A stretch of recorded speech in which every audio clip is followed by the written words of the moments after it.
Well, hello guys, it's Sunday and this is a new episode of Urban News which will help you to keep up with what's happening in the world in the field of urbanism, public transport and other urban development issues. And before we start, of course, as usual, I'd like to thank to all my amazing Patreon and not only Patreon supporters.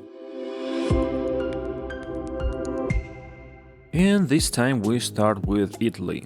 The first of 74 new low-floor tram-link cars manufactured by Stadler has started operating on the streets of Milan. The city carrier plans to gradually replace the old high-floor cars with these new ones. The total value of the contract that Milan signed with Stadler Valencia was about 190 million euros, so each car costs an average of about 2.56 million euros. Although since there are both 3 and 5 section units, the actual cost of the wagons differs. In general, Milan tram system has been operating since 1881, now has a network length of more than 116 kilometers and serves 17 lines with 423 cars. The new Stadler tram links will substitute the oldest high-floor articulated wagons built between 1955 and 1960 and some jumbo trams built in the 1970s. At the same time, the 151 Ventotto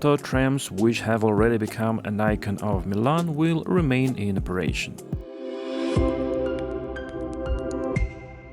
In case you didn't know, Belgium has a financial reward for people who cycle to work. All employees in Belgium who cycle to work are eligible for a 28 € bonus for every kilometer they cycle. Thanks to this scheme, people who cycle to work in 2024 earned an average of about 460 euros net per year or 38 euros per month, and this average amount has increased by 20% over the past year. Well, it ain't much, but it's honest work.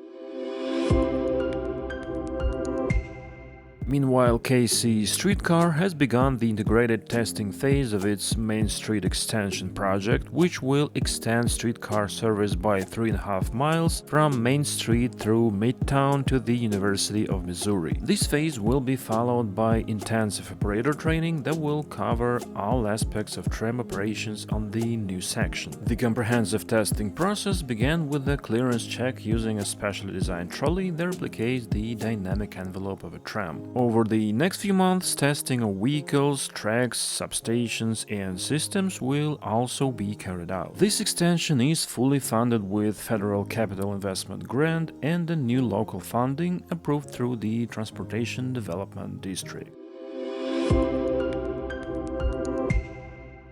Local manufacturer Končar has delivered the first of 40 new trams ordered by Zagreb public transport operator Z.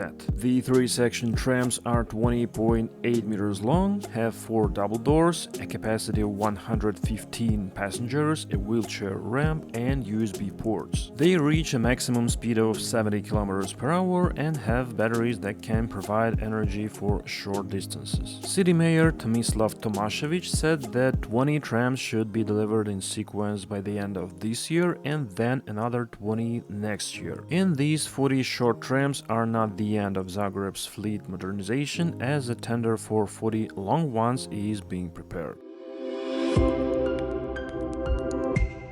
Meanwhile, construction of a 1.7 km extension of the single light rail line has begun in Canberra, Australia. The 577 million Australian dollars project, which is equally funded by the federal and Australian Capital Territory governments, is scheduled for completion in 2027. It will provide direct connections from Gungahlin and North Canberra to the Western City, the Australian National University, New Acton and Lake Burley Griffin. 4 of the 5 CAF Airbus 3 electric and battery-powered dual-mode trams ordered for the line extension have already been delivered and 2 of them are already in operation. In May 2024, the federal government agreed to fund a $50 million design contract for the next phase, which will extend the line 10 kilometers from Commonwealth Park to Wotton with 9 new stops. And once the design is complete, construction is expected to begin between 2028 and 2033. Île-de-France Mobilité, which is Paris' public transportation agency, recently completed the conversion of its point-de-jour bus control center to electric power. The center, which is operated by RATP, now serves 19 bus lines running entirely on electricity. And this event was marked by commissioning of the 1000th electric bus in the fleet. To celebrate the occasion, this bus will be decorated in a special livery and will run for 1 month on Line 52. The refurbishment project, which began in 2021 and was completed in August 2024, involved an investment of 28.6 million euros. Key infrastructure upgrades included installing high-voltage connections and creating a new electrical distribution network to power 90 electric bus charging stations. As a part of its ongoing electrification program, Île-de-France Mobilité has already converted 8 bus centers in its network to electric buses. And the total investment in the program is 5.7 billion euros, of which 1.5 billion is for the construction or conversion of additional bus centers and another 1.5 billion is for the purchase of vehicles. And now we have a special guest. Hey everybody, my name is Matias, aka Mati en la Ciudad, an Argentinian YouTuber who makes videos about urban stories and mobility. I was invited by City for All to cover some exciting news coming directly from my home city, Buenos Aires. The local government announced on February 28, 2025 their intentions to start building the long-postponed Line F of the Subte, our local metro network. The line, once built, will have 9 kilometers and 11 stations. It will be completely automated, something we've never seen before on Argentinian soil, and its purpose will be to decompress the Line C, acting as an express option for all the passengers arriving at Constitución station, the largest in Argentina and the most used of our Subte network. Construction of Line F, together with lines G and I, was approved in 2001 by the City Council. However, the economic instability forced the city to cancel the plans many times. Sadly, that means that we as locals aren't so sure if this is actually going to get built. Construction kickoff was actually announced in 2017, 2019, 2022 and now in 2025 again. Let's hope this time it's for good. Together with the new line, 2 tram buses, T1 and T2, were announced.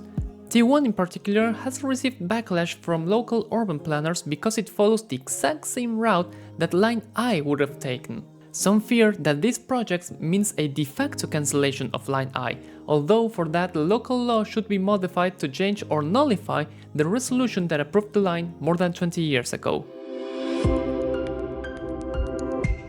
Well, I must say a huge thank you to Matthias for this story and for accepting my invitation in general and for a quick reaction. And you guys be sure to subscribe to his channel if you still don't. And that's all the news for this time. Hope you enjoyed this episode. Thanks for watching and see you in the next videos.